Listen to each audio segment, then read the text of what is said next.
The closer we get to this patch, the more I feel like people are focusing on the wrong thing, because I don't think this update is really about pulling or the banners at all. Everyone's talking about pulls, damage numbers, and whether these characters are worth it, but I think this patch is important for a completely different reason. I think this update will tell us more about where Wuthering Waves is heading next. So, before the patch launches, I want to go over things that actually matter going forward. The story, Rover, and why I think the next region could completely change the game. Ever since launch, Wuthering Waves has been slowly feeding us pieces of Rover's past, just not enough to fully understand them, but enough to realize that Rover's return probably was never random. And every time we hit a new region, the world suddenly feels much bigger than we originally thought. Not just geographically, but historically. Every region adds another layer to the world, another faction or another conflict, another piece of information that makes Rover feel less like a traveler and more like someone deeply connected to everything that's happening. Because at this point, we all think Rover was brought back for a reason, right? 2.x gave us a lot to think about, and 3.x built upon that. Though we didn't get huge revelations, and I think it's more about preparing us for what comes next. Huanglong introduced us to survival. Black Shores introduced us to memory and sacrifice. Brinicita and Septimond gave us more insight in Rover's role and the Thronodians and the Fraxidus influence on that. And to conclude everything, we got to Honami, which set us up for Startorch Academy in the first half of 3.x. While I really enjoyed the first half of 3.x, I feel like there will be a shift to something far darker in the second half. Because the deeper we go into the story, the less Wuthering Waves feels like a post-apocalyptic fantasy game, and the more it feels like a world that has already went through multiple cycles before Rover returned to the cycle in the game we now play. And that's why I think this upcoming patch is so interesting.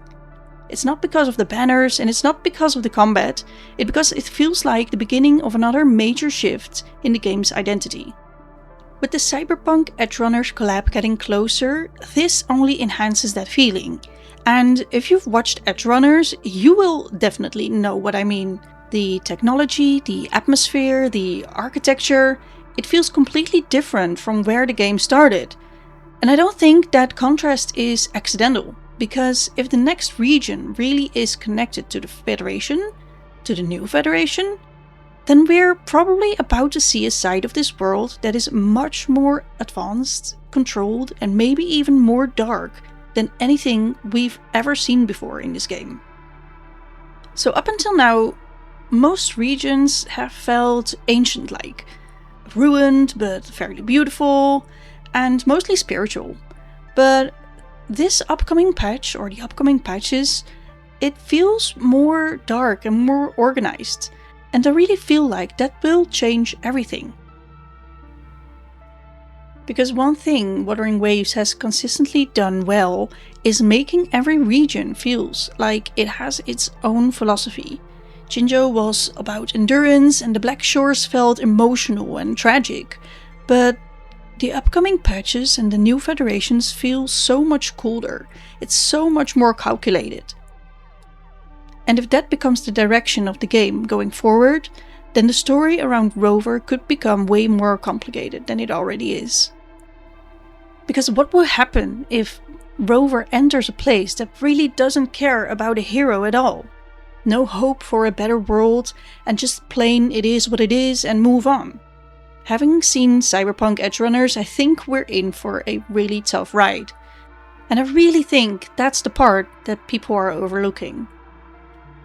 The more I think about it, the more I feel like Wuthering Waves has been slowly building toward this moment from the beginning.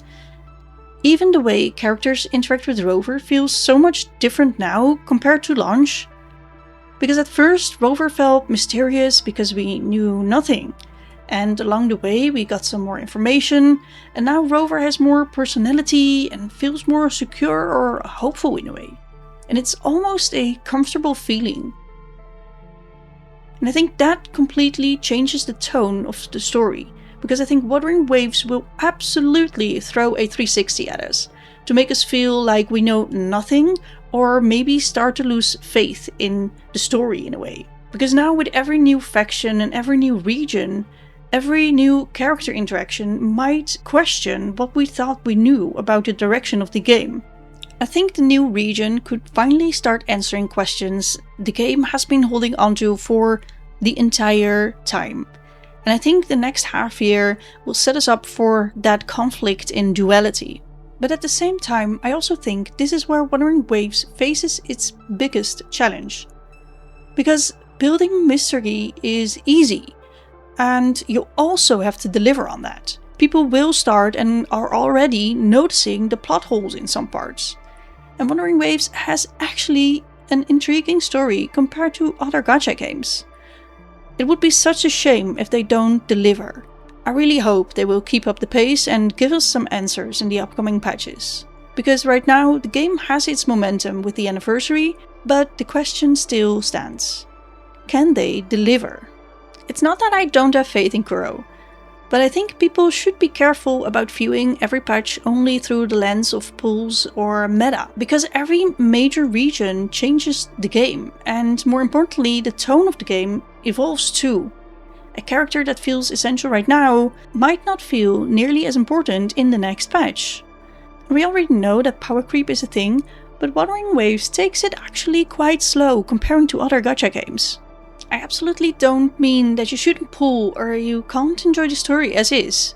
You should absolutely pull whoever you want and enjoy the game, because that way we encourage Wuthering Waves to keep going forward, since it's still a free-to-play game.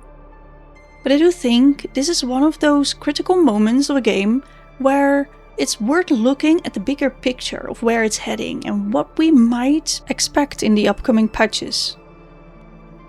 Because the closer we get to this patch, the more it feels like Wuthering Waves is standing right before another major turning point.